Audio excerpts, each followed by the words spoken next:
So after the tenure of George W. Bush, the kind of political tones in America were shifting a little bit. See, we still like the conservatism of Ronald Reagan that George W. Bush kind of took over, but people wanted something different.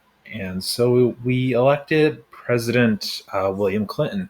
He was a Democrat. This is the first time in a couple presidencies that we shifted from a Republican to Democrat. Now, Democrats tend to be the opposite of what Republicans believe in. So, like, instead of small government, maybe a little bit more government in people's lives.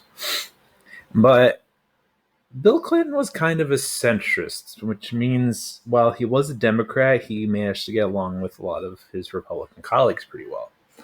And one thing they really agreed on was something called the North American Free Trade Agreement. Let's keep in mind that Republicans love economic growth.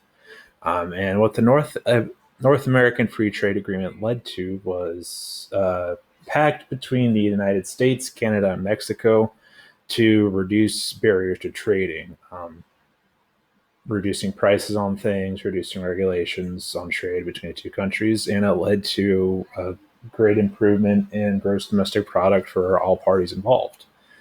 On the foreign relations front, Clinton is going to restore diplomatic relations with Vietnam. Remember that Vietnam had fell victim to communism after the Vietnam War. So this was a big step for a democratic country to officially recognize a communist country. And Clinton's also going to lift sanctions against South Africa.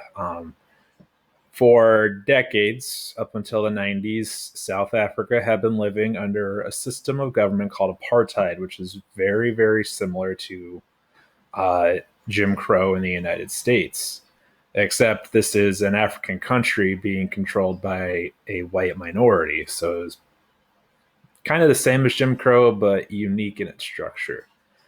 Nelson Mandela is going to get elected in the 90s, and that kind of brings about the end of apartheid. Now, William Clinton is going to open relations with South Africa and Nelson Mandela because Nelson Mandela realized that to improve his country, he needed the support of the United States.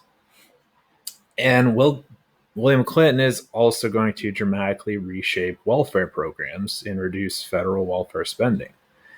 He's going to get people to work so they don't need to rely on the government. And Republicans love this because the less people are getting from the government itself, the happier they are.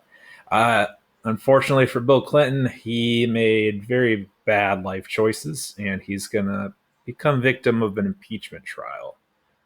And he's eventually going to step down his presidency.